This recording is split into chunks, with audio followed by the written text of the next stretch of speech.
Puji Tuhan. Mari Bapak Ibu Saudara sekalian, kita membuka kitab kita masing-masing dari suratan 1 Korintus pasal 10 ayat yang ke-12 hingga ayat yang ke-13.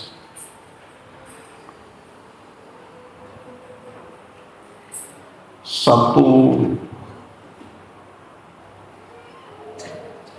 nasihat, satu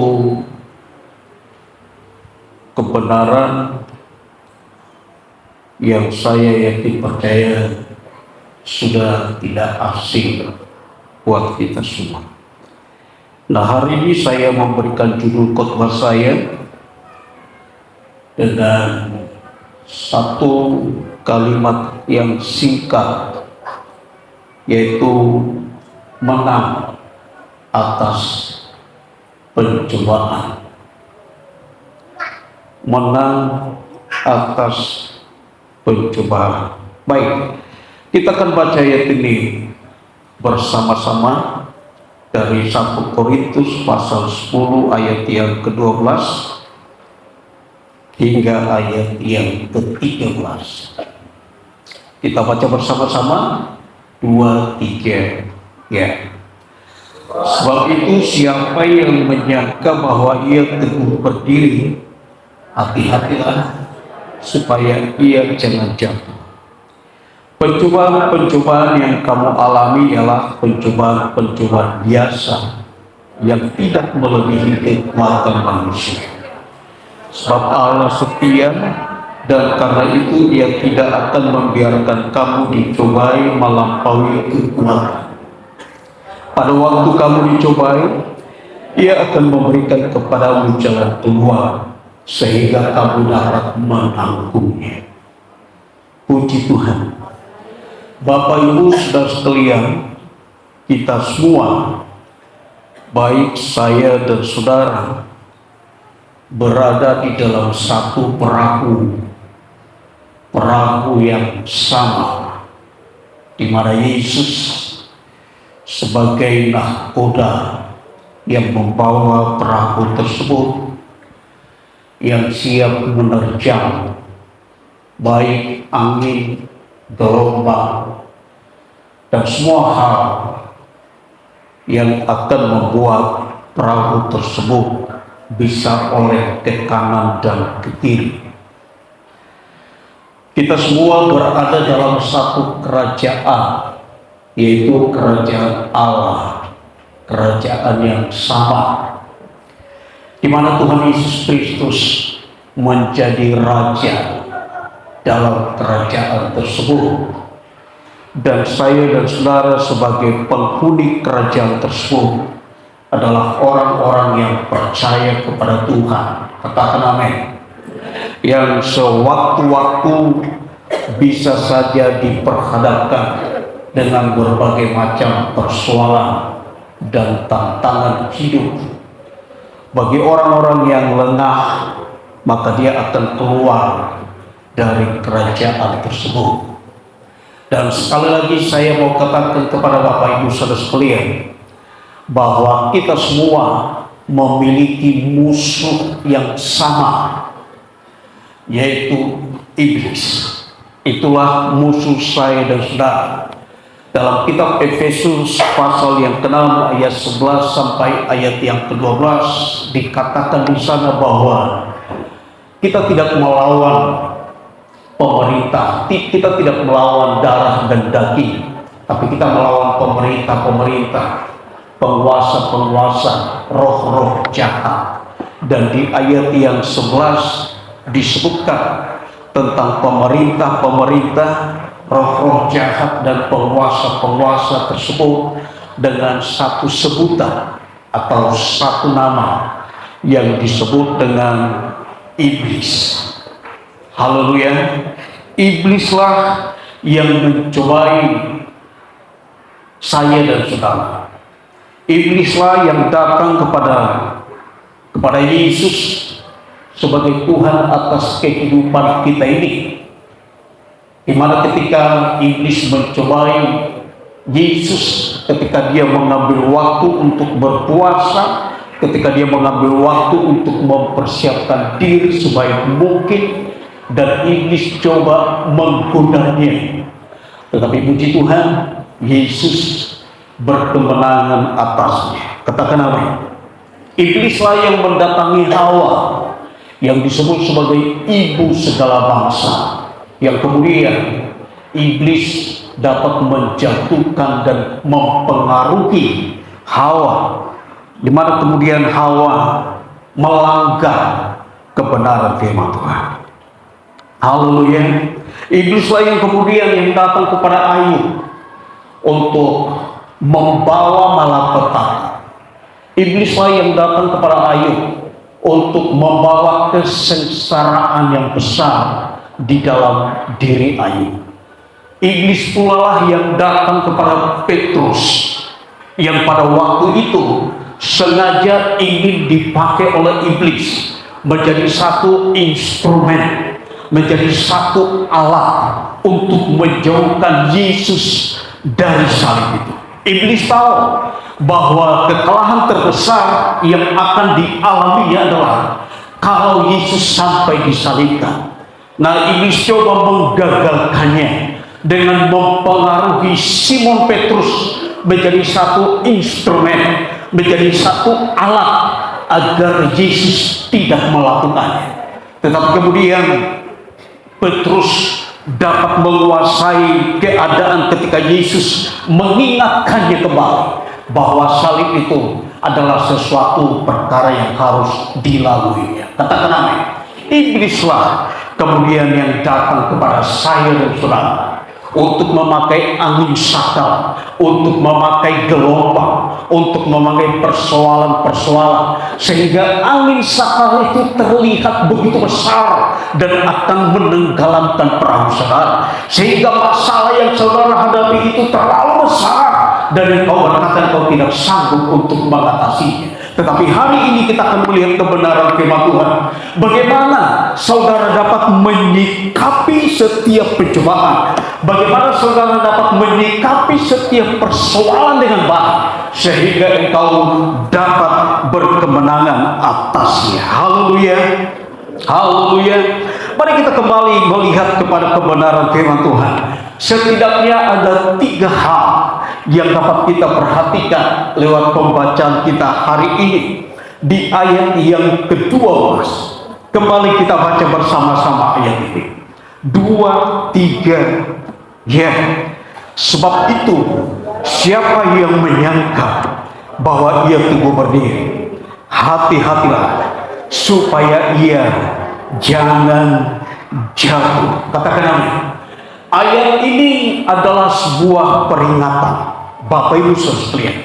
Setiap orang yang percaya, setiap orang yang mengaku Yesus Kristus sebagai Tuhan dan Juru Selamat yang hidup, setiap orang percaya yang ingin hidup berkemenangan harus memakai ayat ini sebagai sebuah peringatan agar saya dan saudara sadar bahwa ternyata kita tidak terlalu kuat, bahwa ternyata kita tidak bisa mengandalkan diri kita sendiri, bahwa ternyata kita tidak bisa mengandalkan akal dan pikiran kita sendiri, bahwa ternyata iblis yang menjadi musuh kita itu adalah seorang oknum, adalah oknum yang licik yang bisa menjatuhkan saya dan saudara. Sekali lagi, ayat ini adalah sebuah peringatan agar saudara sadar siapa diri saudara. Haleluya. Jangan engkau katakan saya kuat. Jangan engkau katakan saya mampu. Suatu saat saya membaca sebuah kisah. Ini sebenarnya kisah ini hanya sebuah cerita untuk anak-anak. Katanya seperti ini.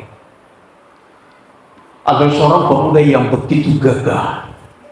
Dia keluar dari rumahnya, dia membawa perlengkapan, dan dia hendak melakukan satu aktivitas yang biasa dilakukan.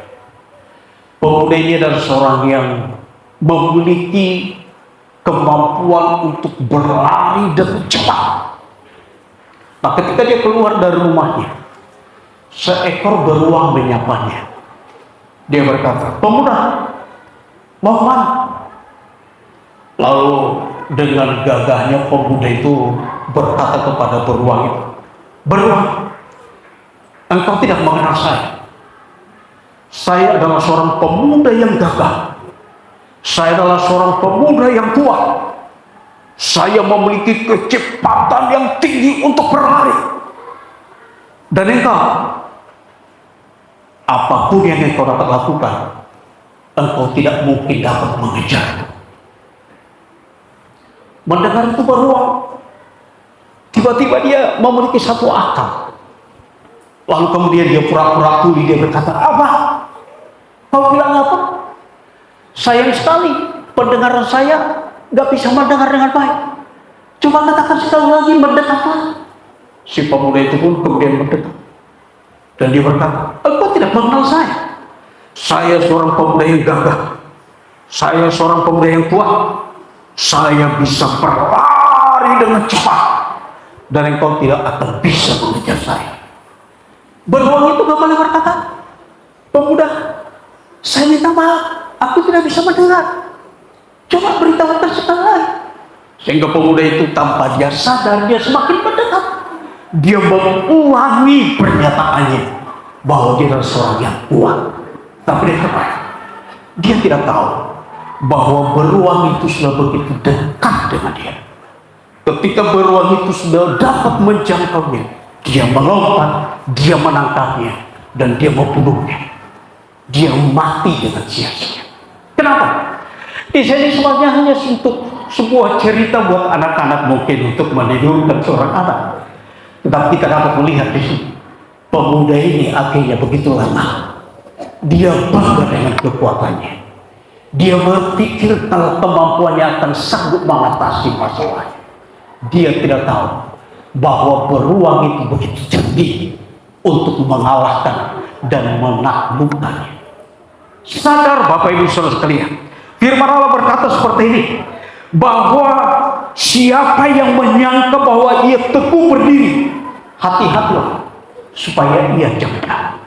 Ini menjadi peringatan agar anak-anak Tuhan tidak pernah menjadi sombong. Harus berkata bahwa kekuatanku hanya ada di dalam Tuhan. Amin, saudara. Saya tidak terlalu kuat, saya tidak terlalu mampu, saya tidak sanggup mengatasi setiap masalahku. Tetapi dengan Tuhan, semua masalahku akan teratasi. Haleluya. Lalu yang kedua, Bapak Ibu Saudara sekalian, ayat ini adalah sebuah penghiburan kepada saya dan saudara. Perhatikan kembali ayat 13 bagian A. Pencobaan-pencobaan yang kamu alami ialah pencobaan-pencobaan biasa yang tidak melebihi kekuatan. Katakan, pencobaan-pencobaan yang kamu alami itu hanya pencobaan biasa. Pencobaan-pencobaan yang kamu alami itu tidak melebihi kekuatan.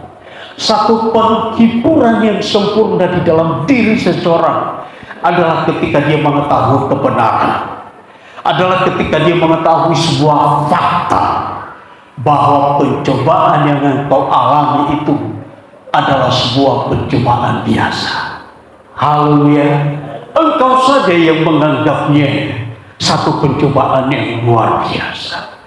Engkau saja yang menjadikan masalahmu sebagai satu masalah yang besar.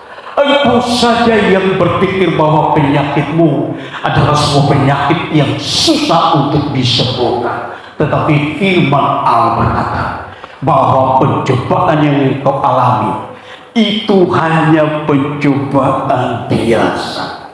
Haleluya, haleluya.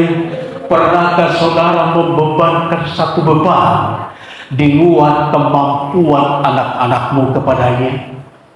Bapak Ibu Saudara sekalian, pernahkah engkau meminta anakmu untuk mencuci pakaian segudang sementara dia masih berumur 6 tahun? Engkau paling berpikir, anakku, tolong ambil sapu itu, mama mau menyapu. Tolong ambil itu sapu, bapak mau menyapu. Pernahkah engkau memerintahkan anakmu yang masih berumur TK untuk menyapu dan mengepel rumahmu? Engkau hanya membebankan satu beban yang engkau saudara pikir sudah sanggup untuk dikerjakannya. Betul Bapak Ibu? Haleluya. Apakah engkau berpikir engkau lebih baik dari Allah? Apakah engkau pernah berpikir kalau engkau lebih berhikmat dari Allah yang telah menjadikan engkau menjadi anak-anaknya? Firman Allah berkata bahwa pencobaan-pencobaan yang engkau alami itu hanya pencobaan-pencobaan biasa, dan itu tidak akan pernah melebihi kekuatan. Haleluya. Ini menjadi satu penghiburan kepada saya dan saudara, kalau ternyata ketika Allah mengizinkan masalah terjadi dalam hidup saya, itu karena saya tahu Allah berpikir aku sanggup untuk mengatasinya. Haleluya, haleluya. Semakin besar masalah yang diizinkan untuk engkau hadapi, itu berarti Allah sedang berpikir bahwa engkau adalah seorang yang kuat dan cakap untuk menanggungnya. Kenapa? Karena firman Allah berkata, pencobaan yang engkau alami itu tidak akan melebihi kekuatan. Haleluya, haleluya. Manusia saja yang sering cengeng, Bapak Ibu Saudara sekalian. Bagaimana kalau saudara memerintah anak perempuanmu yang sudah SMA, engkau berkata kepadanya, sapulah dulu rumah ini. Lalu anak perempuanmu yang sudah SMA itu konflik, dia berkata, belum sanggup aku menyapunya, belum waktunya untuk aku mengerjakannya. Engkau akan menyebutnya sebagai seorang pemberontak. Engkau akan menyebutnya sebagai seorang yang tidak tahu diri. Engkau akan menyebutnya sebagai seorang yang kekanak-kanakan dan tidak sesuai dengan umurnya. Manusia seringkali seperti itu. Ketika dia dibebankan dengan satu masalah, dia merengek. Dia berpikir ini masalah ini terlalu besar. Maka dia mulai menuduh Tuhan kalau Tuhan itu tidak adil. Dia berkata, engkau tidak adil Tuhan. Engkau selalu memberikan aku masalah yang besar. Tapi dengan baik firman Tuhan berkata hari ini, bahwa masalahmu hanya masalah biasa-biasa saja. Haleluya. Efesus pasal 1 ayat 19.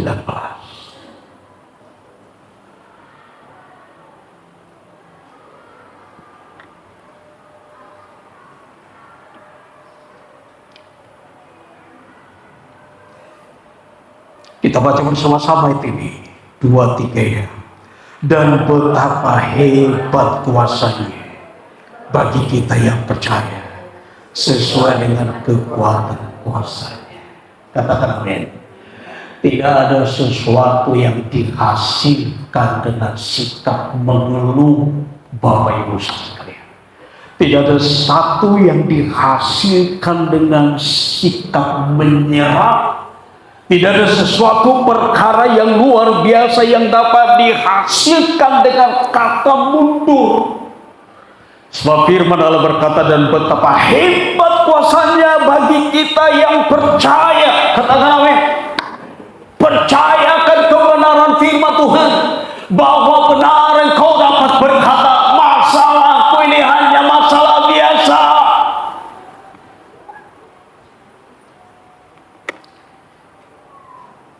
Suatu saat saya berpikir lucu, Lucu saya ini. Lucu saya ini. Lucu pendeta Munte ini. Saya pernah dengan istri saya tanam jagung di daerah Selambo, Bapak Ibu sekalian.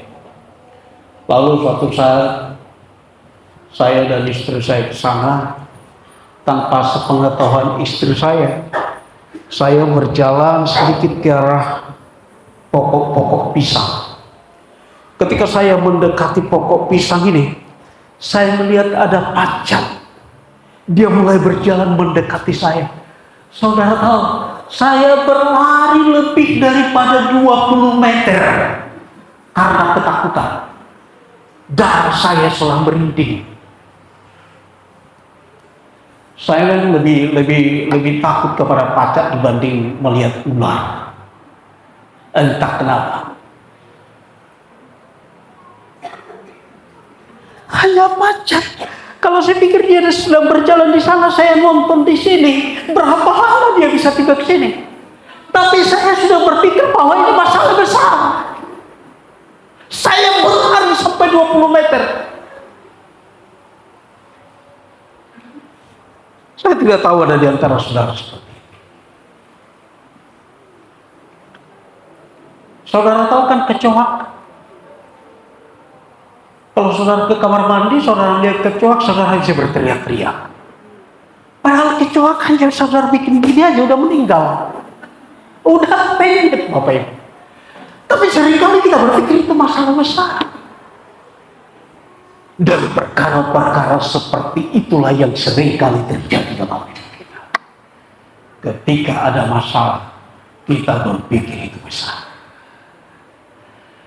Istri Ayub berpikir bahwa penyakit yang dialami Ayub itu sudah terlalu besar. Ini tidak bisa lagi dikompromi. Lebih baik tinggalkan Allahmu, sebab dia bukan orang, bukan oknum yang mengasihi. Tetapi Ayub tidak peduli.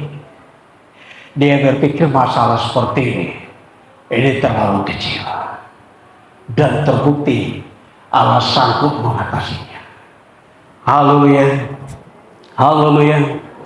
Ini menjadi sebuah penghiburan, mengetahui sebuah fakta bahwa masalahmu itu hanya masalah biasa.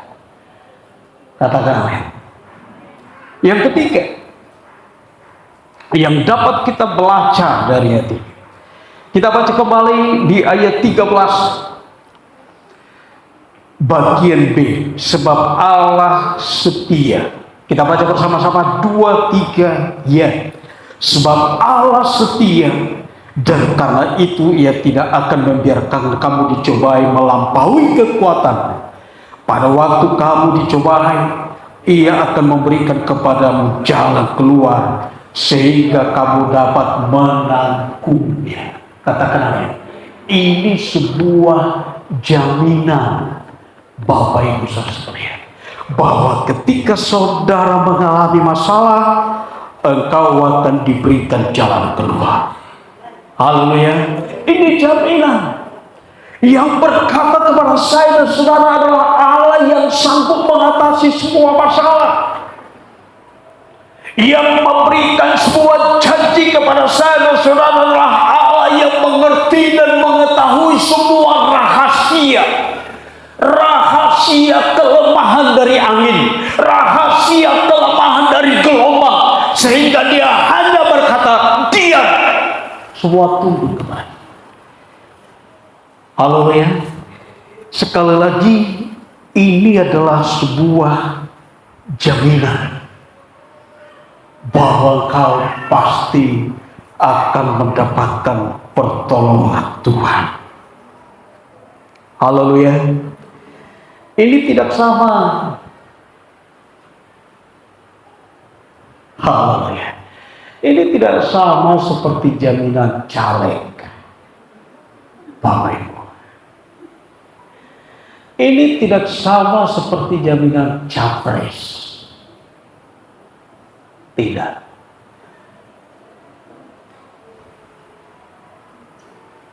Tidak sama.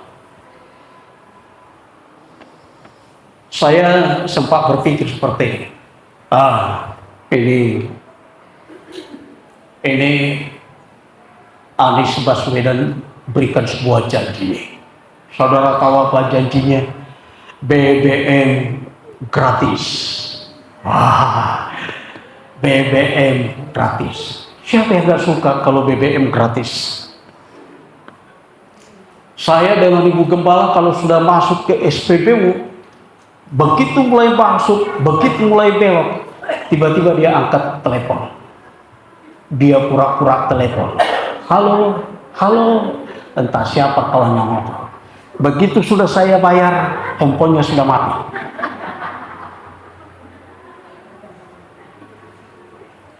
Kalau dulu, waktu saya baru-baru ke Medan ini, harga bensin itu masih 650 rupiah.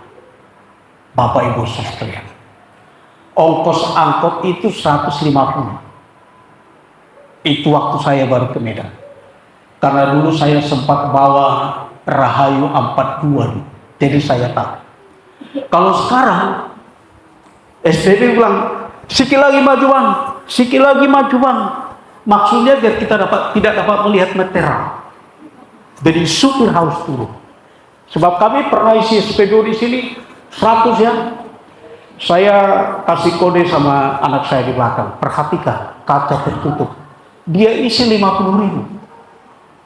Langsung bagi dua. Sudah bang. Lalu anak saya di belakang 50.000 di sini. Saya turun, saya minta 50.000 lagi. Dia tanggung. Mau menipunya langsung 50.000, kita isi 100.000, dia potong 50.000. Jadi kita harus turun. Karena kenapa? Harga begitu naik. Jadi begitu Anies katakan BBM gratis. Ini menguntungkan juga ini. Tapi sisi negatifnya bisa jadi itu Kaban Jahe jadi dekat. Ayo ke Kaban Jahe. Gak ada urusan tuh ke Kaban Jahe. Orang gratis kok minyak.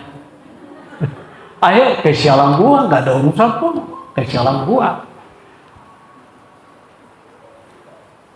Lalu datang lagi Pak Ganjar. Internet gratis. Oh ini hebat ini. Ini luar biasa ini. Kita bisa belajar. Nah sekarang anak-anak si Duma kalau dia minta paket data, dia hati-hati teleponnya. Pak, bagaimana kabar Pak? Ya, kenapa guru? Enggak Pak, biasanya Pak. Iya, apa ya? Ada yang perlu? Aman semua, amannya semua Pak. Dia berhenti sebentar, 5 menit lagi. Pak, kenapa? Apa rupanya? Paket saya habis. Oh ini tiba-tiba ada internet gratis. Tapi akhirnya saya berpikir, kalau sempat internet gratis, ini anak-anak muda bisa kayak kelelawar ini. Satu malaman main game, karena gratis. Besok satu harian siang bisa tidur. Bukannya dipakai untuk belajar, tapi main game. Kenapa? Semua gratis kok. Makanya kalau ada internet seperti ini, harus sering-sering ganti apanya itu, kodenya itu. Kalau enggak ada yang ini hanya untuk main internet. Ada juga sisi negatifnya. Dan tiba-tiba Prabowo bilang, makan siang gratis. Siapa yang suka makan siang gratis? Ayo, semua urus orang miskin. Sebab hanya diperuntukkan untuk orang yang miskin. Dulu anak saya dua, Amos sama si Duma, dia masuk PPA. Lalu pendeta Aritonang simpang Simalingkar, dia bilang, Pak, kalau bisa buatlah surat miskin. Saya bilang, keluar dari PPA. Saya tidak mau buat surat miskin. Di Indonesia, penduduk Indonesia itu ada 280 juta. Dan penduduk miskin diantaranya itu lebih dari 7%. Yang artinya penduduk miskin di Indonesia itu berkisar 25 juta lebih. Nah, kalau 25 juta makan gratis hanya dengan 10.000 saja, itu berarti sudah 25 miliar per hari hanya untuk makan siang. Makanan apa yang bisa bergizi dengan nilai 10.000? Bapak Ibu, belum lagi minum susu. Dan saya mau katakan, di dunia ini tidak ada yang gratis. Saudara pergi ke kamar mandi saja, saudara harus bayar 2.000. Saudara jangan berpikir gratis. Tidak ada yang gratis. Kalau saudara bisa makan tidak bayar, hutang ke luar negeri akan membengkak. Tetapi saya katakan, ada satu oknum yang berjanji, dan bahwa janjinya pasti ditepati. Haleluya. Siapa namanya Bapak Ibu? Yesus. Katakan amin. Dialah yang berjanji bahwa ketika engkau mengalami masalah, engkau akan mendapatkan jalan keluar. Makanya kalau engkau mendapatkan masalah, engkau jangan mengadu kepada siapa-siapa. Jangan engkau memporsir pikiranmu, engkau datang kepada Yesus. Engkau berlutut di kaki Yesus. Engkau minta pertolongan Yesus. Maka Dia akan memberikan jalan keluar kepada engkau. Sebab Dia yang berjanji adalah ya dan amin. Haleluya. Aku tahu saudara pasti ditolongnya. Aku percaya kalau saudara pasti akan mendapatkan jalan keluar. Jangan pernah mundur, Bapak Ibu. Jangan pernah mundur. Untuk semua masalahmu, rahasianya ada di dalam Tuhan. Haleluya. Haleluya. Percayakah saudara kalau penyakitmu akan disembuhkannya? Percaya kalau saudara keluargamu akan dipulihkannya? Pasti ada jalan keluar. Persoalannya sama seperti khotbah saya beberapa minggu yang lalu. Seringkali kita langsung berpikir, iya Tuhan, tapi berapa lama lagi Tuhan? Harus berapa lama aku menunggu Tuhan? Engkau langsung mengeluh. Padahal persoalanmu hanya persoalan biasa saja. Haleluya. Problem yang saudara hadapi hanya problem biasa saja. Mengakhiri pembacaan Alkitab, saya mengundang saudara untuk membaca Efesus 6 ayat yang ke-10.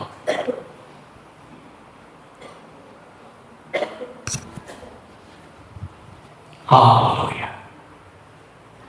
Kita baca bersama-sama ini. 2-3 ya. Akhirnya hendaklah kuat di dalam Tuhan, di dalam kekuatan kuasanya. Akhirnya hendaklah kamu kuat di dalam Tuhan, di dalam kekuatan kuasanya. Haleluya. Haleluya. Tahukah saudara, ketika murid-muridnya menyeberang di danau Teberau, dia ada bersama-sama dengan Yesus. Mereka ada di dalam perahu yang sama. Mereka mendapatkan persoalan yang sama, angin sakal yang sama.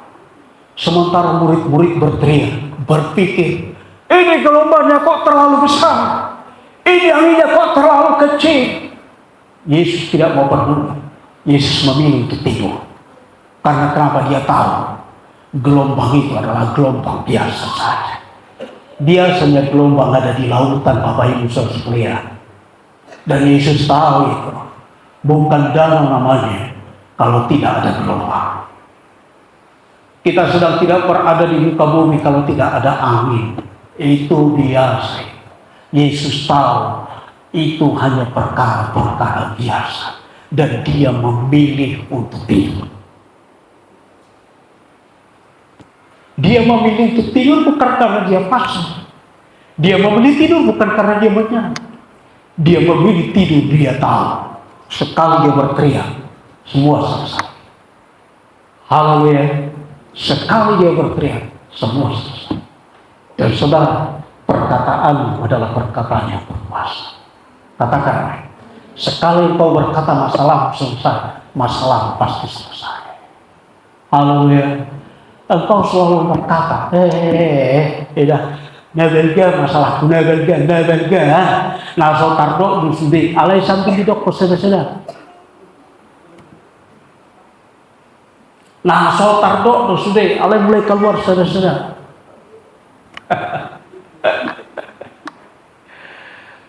Kalau ada orang berkata masalahku besar, masalahku itu biasa gitu. Kita kan orang percaya, kita tahu bahwa Tuhan sanggup itu sebenarnya. Haleluya. Ini menjadi satu peringatan. Jangan engkau berpikir saudara kuat. Yang artinya apa? Kita harus bergantung sungguh kepada Allah. Ada waktunya menghindar.